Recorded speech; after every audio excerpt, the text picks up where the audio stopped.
మీ లైఫ్లో సక్సెస్ అంటే ఏమని చెప్తారు ma'am? Hits and flops of the films are that is not success. ప్రతి చోట వెళ్ళేప్పుడు ఒక ప్రేమ వస్తుంది కదా, that is what the success is for me. Success అనేది ప్రతి ఒక్కరి లైఫ్లో ఇప్పుడు రావచ్చు, రేపు రావచ్చు, ఎప్పటికైనా రావచ్చు, రాకపోవచ్చు. ఫెయిల్యూర్ అనేది ప్రతి ఒక్కరి లైఫ్లోనే ఉంటుంది. సో మీరు ఎప్పుడైనా అది ఫేస్ చేశారా మ్యామ్? కెరీర్ ఎప్పుడు నేను 2009లో మొదలు పెట్టాను. ఇప్పుడు ఏం 2025 ఇప్పుడే తెలిసింది తెలుగులో. సో క్లాస్ 5 years నుంచి. సో ఇన్ని సంవత్సరాల నుంచి పోరాడుతున్నాం కదా, దట్ ఈస్ స్ట్రగుల్.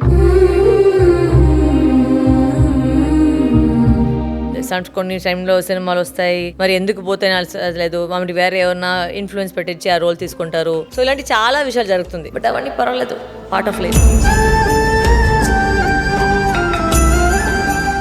మీరు దాన్ని సక్సెస్లో ఉన్నప్పుడు ఎలా ఎంజాయ్ చేశారు, ఫెయిల్యూర్లో ఉన్నప్పుడు దాన్ని ఎలా బ్యాలెన్స్ చేశారు? తొందరగా ఇది ఒక లెసన్ నేను నేర్చుకున్నాను, నా పర్సనల్. అది అంటే ఎవరిది చెప్పే కోసం లేదు. నాకు సక్సెస్ ఫెయిల్యూర్ రెండింటికి సేమ్ రియాక్షన్. ఎందుకంటే ఇప్పుడు నేను ఒక షూటింగ్ స్పాట్కి వెళ్తున్నాను, నాది 100% ఇస్తున్నాను, నేను డబ్బింగ్ చేస్తున్నాను, ప్రమోషన్ చేస్తున్నాను, బయటకు వస్తున్నాను. ఇప్పుడు ఈ సినిమా హిట్ అయితే సూపర్ అండి, ఫ్లాప్ అయితే కూడా సూపర్ అండి. ఇప్పుడు నేనేం చేయాలి? దాంట్లో నాదేం తప్పు ఉంది? సో అది మన చేతులు కాదు. సో మన చేతులు లేకుండా ఒక విషయంని ఎందుకు మేము ఫీల్ అవ్వాలి?